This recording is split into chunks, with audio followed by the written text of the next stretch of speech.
मुलाकात। दुमका युवती हत्या मामले में अनुसंधान तेज, दोनों आरोपियों से पूछताछ जारी, मृतका को इंसाफ दिलाने की मुहिम तेज।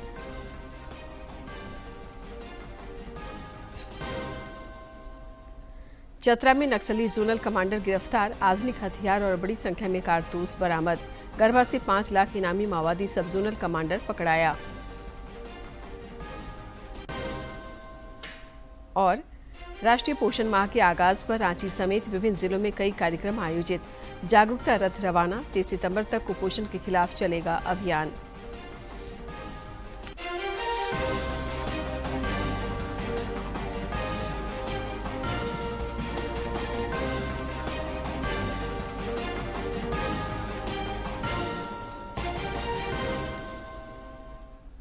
नमस्कार, खबरें झारखंड में आपका स्वागत है। मैं हूं शीला और अब समाचार विस्तार से। प्रधानमंत्री नरेंद्र मोदी का आज से कर्नाटक और केरल का 2 दिवसीय दौरा शुरू हुआ। उन्होंने आज कोच्चि में एक जनसभा को संबोधित किया और देश में जारी विकास गतिविधियों की चर्चा की। श्री मोदी स्वदेश में निर्मित देश के पहले विमान वाहक पोत INS विक्रांत को कल देश सेवा में समर्पित करेंगे।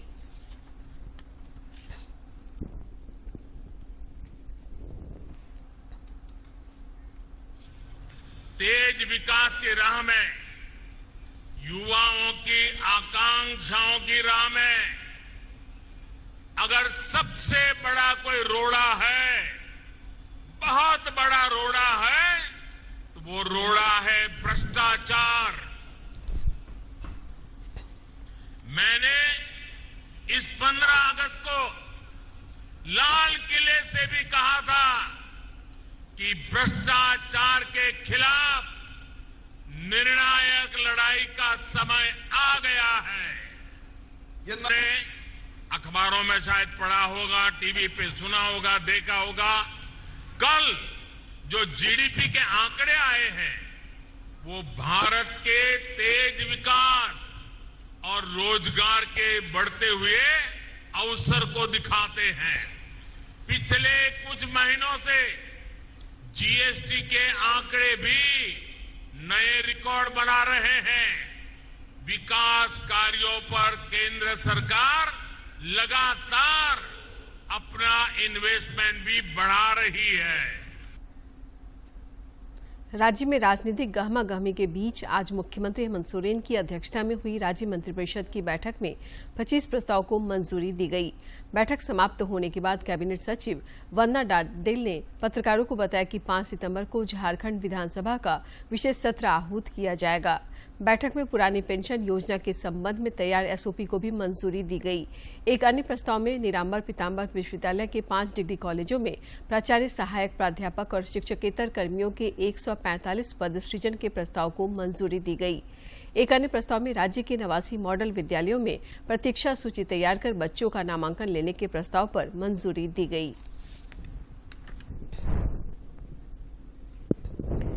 राज्य में जारी राजनीतिक संकट के बीच राजभवन में राज्यपाल रमेश बैस से आज यूपीए के एक प्रतिनिधिमंडल ने मुलाकात की। इस दौरान प्रतिनिधिमंडल द्वारा ऑफिस ऑफ प्रॉफिट मामले में मुख्यमंत्री हेमंत सोरेन की सदस्यता पर भारत निर्वाचन आयोग द्वारा प्राप्त मंतव्य के संदर्भ में चर्चा की गई। शिष्टमंडल द्वारा राज्यपाल से इस संदर्भ में शीघ्र स्थिति स्पष्ट करने का आग्रह किया गया। राज्यपाल द्वारा प्रतिनिधिमंडल को शीघ्र ही समुचित कार्रवाई करने हेतु आश्वस्त किया गया। प्रतिनिधिमंडल में धीरज साहू, गीता कोड़ा, विजय हासदा, महुआ माझी, सुप्रियो भट्टाचार्य समेत कई अन्य नेता शामिल थे।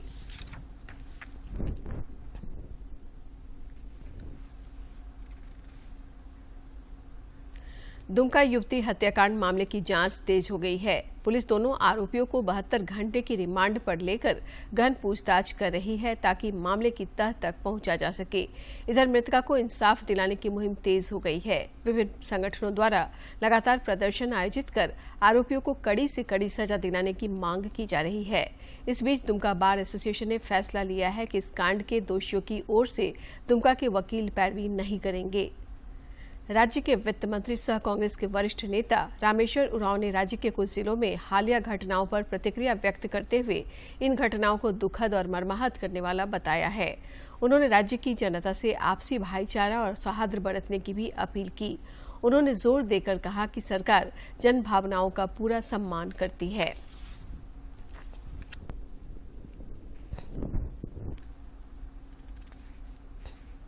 कि शांति जरूरी है, शांति व्यवस्था जरूरी है विकास के लिए, अमन चैन के लिए।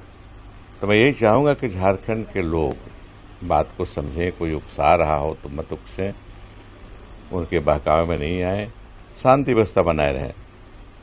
जनतंत्र में, प्रजातंत्र में तरीका है सुलझाने का, तो समस्याएं सुलझती हैं, सरकार उसके लिए है। सरकार जिम्मेवार, वर्तमान सरकार जिम्मेवार सरकार है। वो जब भी केस होते हैं तो उनको सुलझाती है। अभी जनजातीय मामलों के केंद्रीय राज्य मंत्री रेणुका सिंह 3 दिवसीय दौरे पर चाईबासा पहुंची। चक्रधरपुर में भाजपा कार्यकर्ताओं ने उनका जोरदार स्वागत किया। केंद्रीय राज्य मंत्री अपने प्रवास के दौरान विभिन्न कार्यक्रमों में हिस्सा ले रही हैं।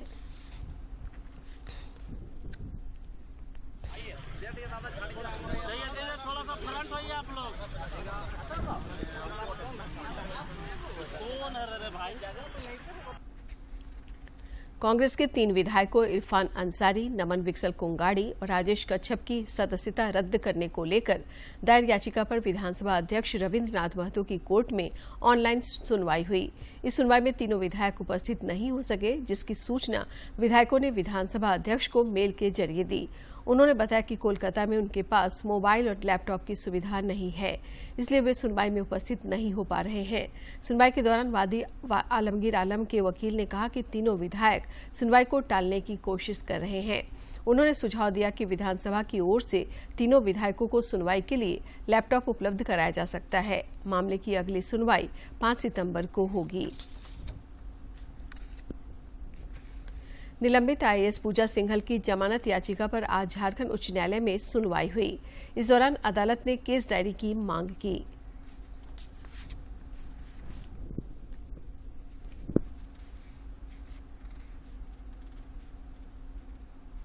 मामले में क्या हुआ? निलंबित आईएएस पूजा सिंघल के मामले पर आज झारखंड उच्च न्यायालय में माननीय न्यायमूर्ति राजेश कुमार की अदालत में सुनवाई हुई। माननीय अदालत ने ईडी को जवाब दाखिल करने के लिए 2 सप्ताह का समय दिया है। इस मामले में विस्तृत सुनवाई ईडी के जवाब आने के बाद की जाएगी।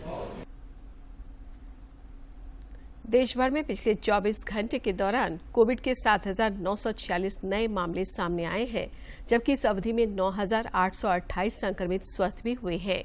केंद्रीय स्वास्थ्य मंत्रालय के अनुसार देश में कोविड के 62,748 मामले सक्रिय हैं। वहीं इस दौरान 9,828 मरीज स्वस्थ हुए हैं, जिसके बाद देश में रिकवरी दर 98.67% हो गई है।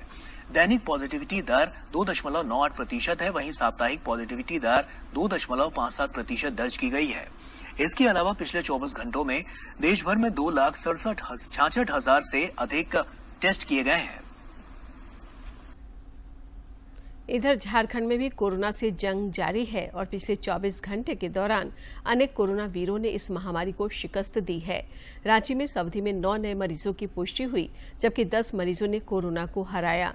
जिले में अब कोरोना के 37 एक्टिव केस शेष हैं।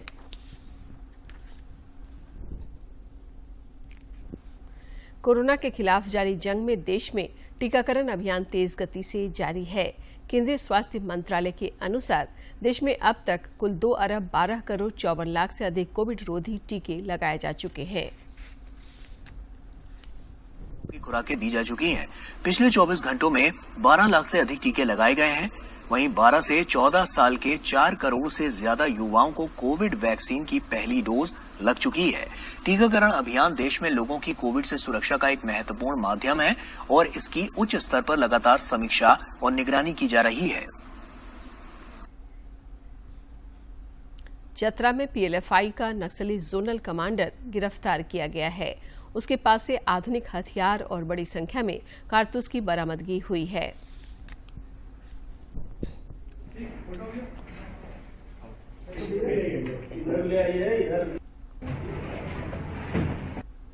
रविंद्र मेहता उर्फ छोटा व्यास के कई दिनों से गढ़वा जिला के अंतर्गत होने की हम लोग को सूचना प्राप्त हो रही थी। जो नक्सल ऑपरेशन चलाया जा रहा था सिक्योरिटी फोर्सेस के द्वारा बिहार झारखंड सीमा पर, उससे डर कर ये काफ़ी दिनों से यहाँ पर था और काफ़ी दिन रहने के बाद दोबारा टीम में जाने की इसकी सूचना प्राप्त हुई थी। इस इंटेलिजेंस के आधार पर एक ज्वाइंट टीम गठित किया गया था, गढ़वा पुलिस, पलामू पुलिस और सीआरपीएफ 172 की, और उसके द्वारा कल रात्रि में मझियाव थाना अंतर्गत इस माओवादी की गिरफ्तारी की गई है। इधर गढ़वा में 5 लाख इनामी माओवादी सब जोनल कमांडर गिरफ्तार किया गया है। पुलिस को कई मामलों में उसकी तलाश थी।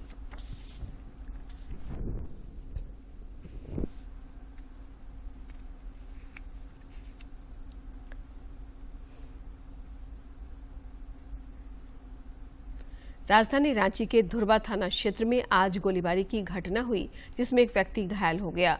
इस दौरान ड्यूटी करके घर जा रहे पुलिस के एक जवान साहस का परिचय देते हुए आरोपी को धर दबोचा और उसके पास से पिस्टल और चाकू बरामद किया। जवान को इस साहस के लिए सम्मानित भी किया गया। इधर रांची में आरपीएफ के जवानों ने भी जांबाजी का परिचय देते हुए चलती ट्रेन में सवार होने के क्रम में गिरते टीटी को मौत के मुंह से बचा लिया।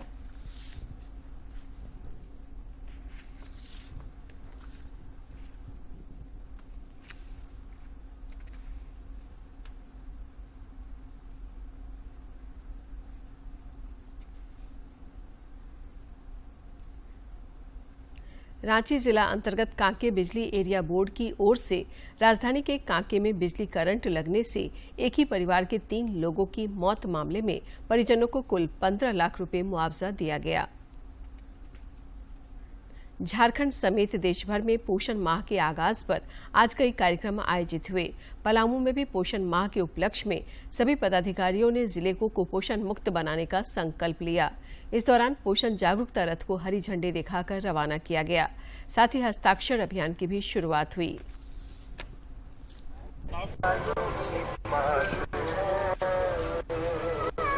Okay, thank you.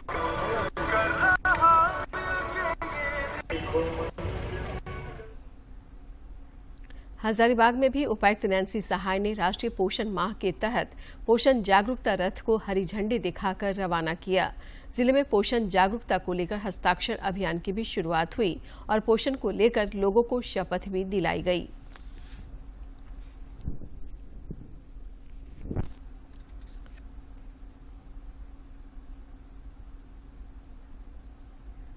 कोडरमा में पोषाहार केंद्र के रूप में चिन्हित आंगनबाड़ी केंद्रों में अब बड़ा बदलाव देखने को मिल रहा है। यहां के आंगनबाड़ी केंद्र अब निजी प्ले स्कूलों को टक्कर देते नजर आ रहे हैं, जहां शिक्षण और पोषण के साथ छोटे छोटे बच्चों को दूसरी गतिविधियों में भी निपुण बनाया जा रहा है। आंगनबाड़ी केंद्रों को अब तक हर जगह बच्चों में शिक्षा की बुनियाद जगाने वाली संस्था के रूप में ही देखा और जाना जाता था, लेकिन कोडरमा के आंगनबाड़ी केंद्रों में अभूतपूर्व बदलाव आ गया है। बेहतर पोषण के साथ बच्चों को यहां शिक्षा का बेहतर माहौल दिया जा रहा है। आंगनबाड़ी का स्वरूप बदल रहा है। अब बच्चे खुशी से आते हैं, गार्जियन भी खुशी से भेजते हैं और बच्चे को हम लोग अच्छी तरह से सिखाते भी हैं। स्कूल के जाने में उनको थोड़ा दिक्कत ना हो। यहाँ के आंगनबाड़ी केंद्रों में अब बच्चे आते हैं तो उनका स्वागत किया जाता है और बच्चे एक दूसरे को गले लगाकर खुशी का इजहार करते हैं। इसके अलावा आंगनबाड़ी केंद्र में बच्चों को योगा और शारीरिक व्यायाम भी सिखाया जाता है। इन केंद्रों में छोटे छोटे बच्चों को पढ़ाई लिखाई और पोषण के अलावा दूसरे गतिविधियों में भी निपुण बनाया जाता है। आंगनबाड़ी के बच्चे को अब लगता ही नहीं है कि हम आंगनबाड़ी पढ़ते हैं। एक नर्सरी विद्यालय जैसा इन लोगों के साथ हम लोग व्यवहार कर रहे हैं और सिखा रहे हैं। जैसे सबसे पहले हम लोग वेलकम नहीं करते थे, 2-3 तरह से हम लोग वेलकम करते हैं। फिर हम लोग हेलो हाय करने के लिए सिखाते हैं। अगर वो लोग हल्ला करते हैं तो हेलो बोलते हैं। बच्चा लोग जान जाता है कि हेलो करने से मैम हमको डांट रही है कि चुप रहना चाहिए। या हम लोग गुड मॉर्निंग करने के लिए सिखाते हैं कि मम्मी पापा के साथ सुबह उठ के गुड मॉर्निंग करना है। आंगनबाड़ी में भी गुड मॉर्निंग करना है। मतलब तरीका ये जो अभी डीसी सर 4 दिवसीय जब से हम लोग को ट्रेनिंग दिए, एकदम हमारा आंगनबाड़ी का नाम एकदम माहौल एकदम चेंज हो गया। बच्चा लोग इतना इंटरेस्ट लेते हैं और उनके गार्जियन लोग भी आके बैठे रहते हैं तरीका देखने के लिए कि अब किस तरीका से हमारा आंगनबाड़ी में बच्चों लोगों को शिक्षा मिल रहा है। कोडरमा के तमाम आंगनबाड़ी केंद्रों में बुनियादी सुविधाएं भी बहाल की जा रही हैं।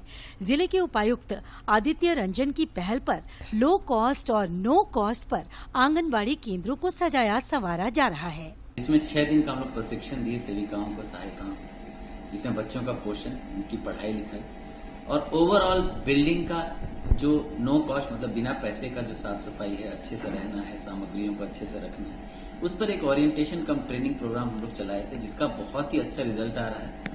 और हम लोगों को जो सबसे बड़ी नोटिसेबल चेंज जो दिख रही है वो यही है कि number of student enrolled in all anganwadis.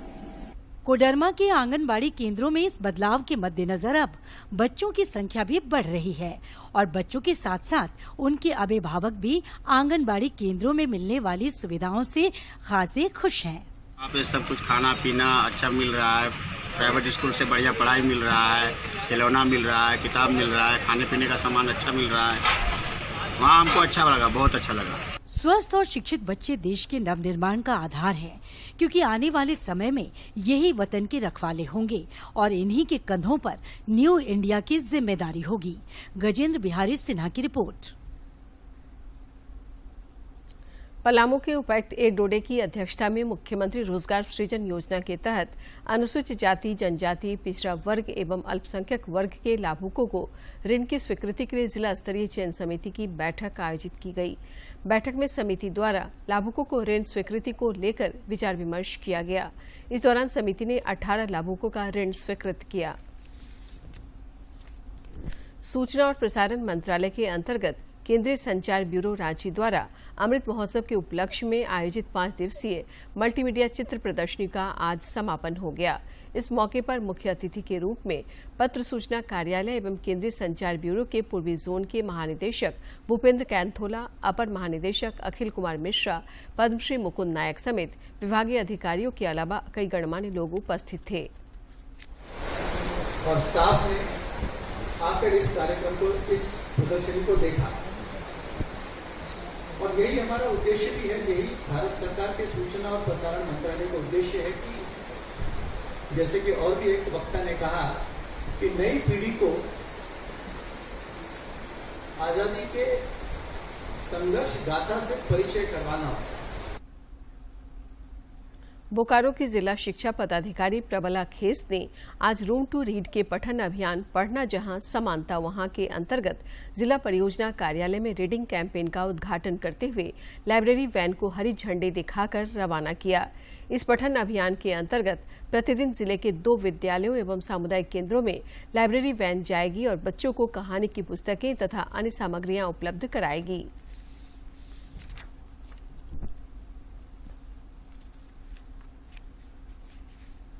राज्य में पिछले 24 घंटे के दौरान कहीं कहीं पर हल्के से मध्यम दर्जे की बारिश हुई। मौसम विज्ञान केंद्र रांची ने बताया है कि यही हालात फिलहाल बने रहेंगे। राज्य में 1 जून से 1 सितंबर के बीच 7 जिलों में सामान्य बारिश हुई है, जबकि 14 जिलों में कम वर्षापात हुआ। 3 जिलों में बेहद ही कम बारिश हुई। मानसूनी सीजन में राज्य में अब तक 26% कम बारिश दर्ज की गई है। और अब एक नजर डालते हैं प्रमुख शहरों के आज के तापमान पर। राजधानी रांची का अधिकतम तापमान 31.8 डिग्री सेल्सियस रिकॉर्ड किया गया। जमशेदपुर का अधिकतम तापमान 35.8 और न्यूनतम 27 तथा डाल्टनगंज का अधिकतम तापमान 34 और न्यूनतम तापमान 24.5 डिग्री सेल्सियस रिकॉर्ड किया गया। बोकारो जिला के कसमार प्रखंड में SS+2 हाई स्कूल एवं प्रोजेक्ट गर्ल्स उच्च विद्यालय में तंबाकू के दुष्परिणाम विषय पर सेमिनार का आयोजन किया गया। इस दौरान ऑडियो और विजुअल के माध्यम से बच्चों को तंबाकू सेवन के दुष्परिणाम से अवगत कराया गया तथा इसे बचाव के लिए परामर्शी केंद्र की जानकारी दी गई।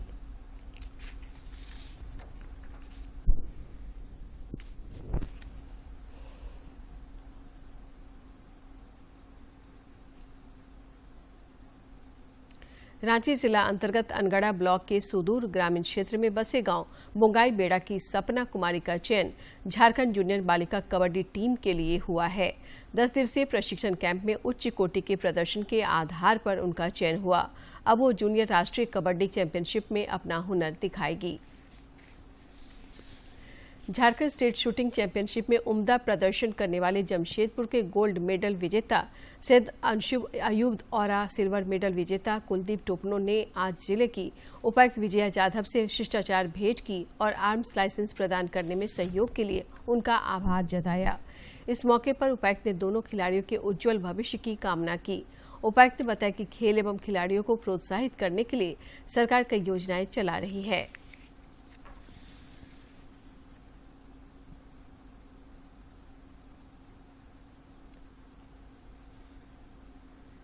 और अब कुछ खबर राज्य के विभिन्न जिलों से।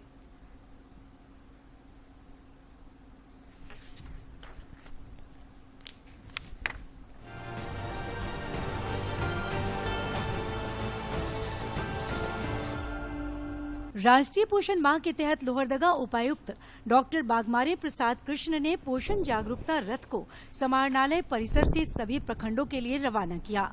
ये जागरूकता रथ ग्रामीण क्षेत्रों में ऑडियो के माध्यम से लोगों को कुपोषण से लड़ने के टिप्स देंगे ताकि सही पोषण से देश रोशन हो सके। इस मौके पर जिला समाज कल्याण पदाधिकारी समेत बड़ी संख्या में आंगनबाड़ी सेविका सहायिका उपस्थित थे।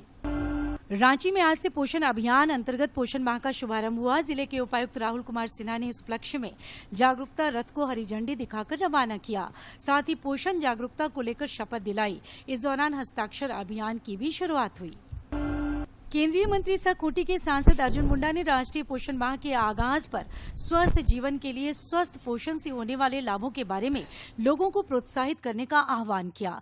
उन्होंने इस संबंध में एक फोटो भी साझा किया। लोहरदगा जिले में security skills council of India और security and intelligence service India limited द्वारा कल से आगामी 8 सितंबर तक भर्ती शिविर का आयोजन किया जाएगा। इस भर्ती शिविर में 500 सुरक्षा जवान और 250 सुरक्षा सुपरवाइजर का भी चयन किया जाएगा। सभी चयनित उम्मीदवारों को 1 माह का प्रशिक्षण दिया जाएगा, फिर उन्हें कार्यस्थलों पर नौकरी उपलब्ध कराई जाएगी। रांची के धुरवा थाना क्षेत्र के आदर्श नगर में स्कूल से बच्चे को पहुंचाकर लौट रहे एक शख्स को एक व्यक्ति ने गोली मार दी। साथ ही उस पर धारदार हथियार से हमला भी किया। घटनास्थल के नजदीक से ड्यूटी के लिए जा रहे जवान ने उसे खदेड़ कर पकड़ा। पुलिस ने घटना में प्रयुक्त हथियार और चाकू बरामद कर लिया है, जबकि घायल व्यक्ति खतरे से बाहर है। पलामू में पोषण माह उपलक्ष्य में सभी पदाधिकारियों ने जिले को कुपोषण मुक्त बनाने का संकल्प लिया। इस दौरान पोषण जागरूकता रथ को हरी झंडी दिखाकर रवाना किया गया।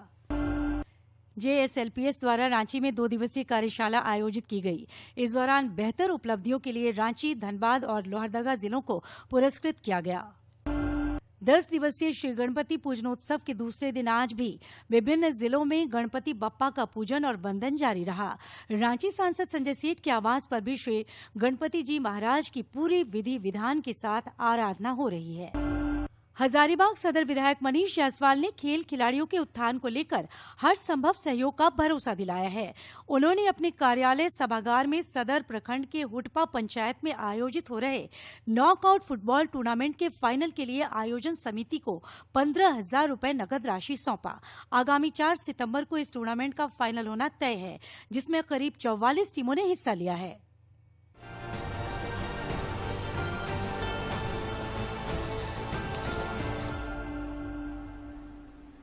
वर्तमान वित्त वर्ष की पहली तिमाही अप्रैल से जून में देश के सकल घरेलू उत्पाद की विकास दर 13.5% रही।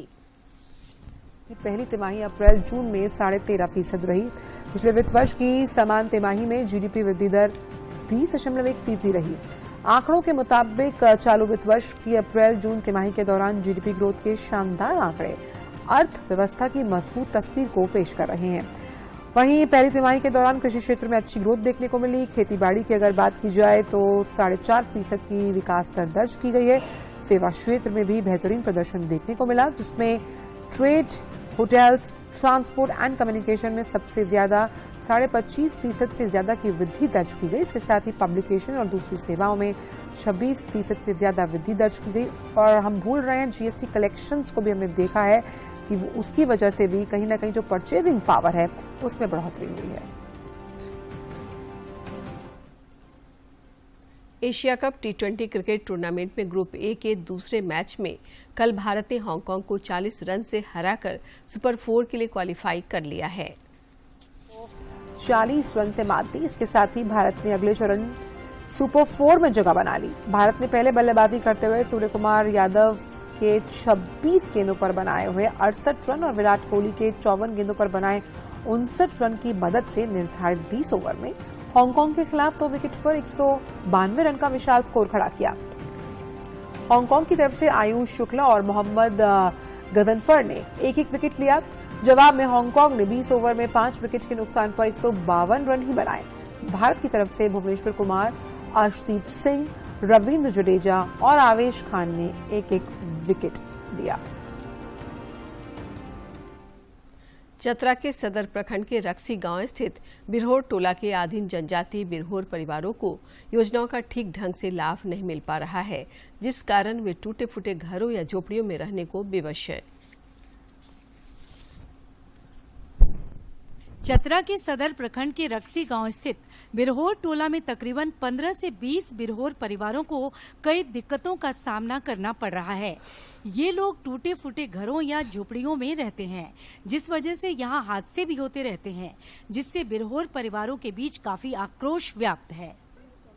पुरान हो गए घरवा, पुरान चाबा हो गए, पुरान घरवा हो गए, पुरान हो गए घरवा से चलते हम के बुढ़वा आज लाश ले गए थे, हमारे बुढ़वा डेथ हो गई।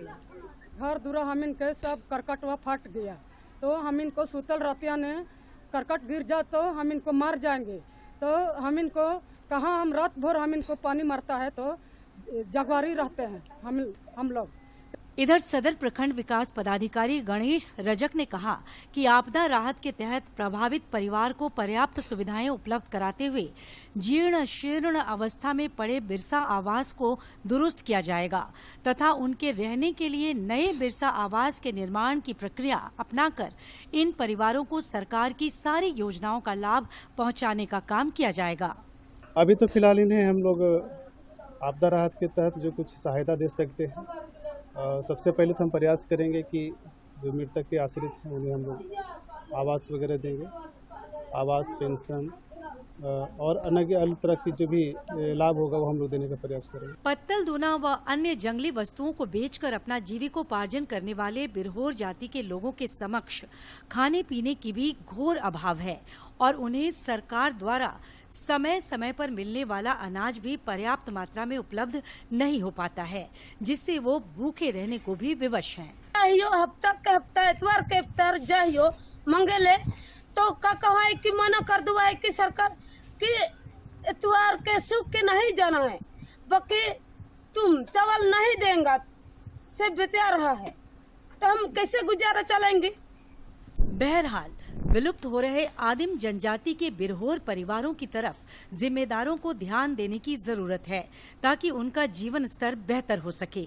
दूरदर्शन समाचार के लिए चतरा से अशोक तुलसियान की रिपोर्ट। अंत में मुख्य समाचार एक बार फिर। राज्य मंत्रिपरिषद की बैठक संपन्न। 5 सितंबर को विधानसभा का विशेष सत्र। पुरानी पेंशन की एसएफपी मंजूर। यूपीए प्रतिनिधिमंडल ने राज्यपाल से की मुलाकात। दुमका युवती हत्या मामले में अनुसंधान तेज। दोनों आरोपियों से पूछताछ जारी। मृतका को इंसाफ दिलाने की मुहिम तेज।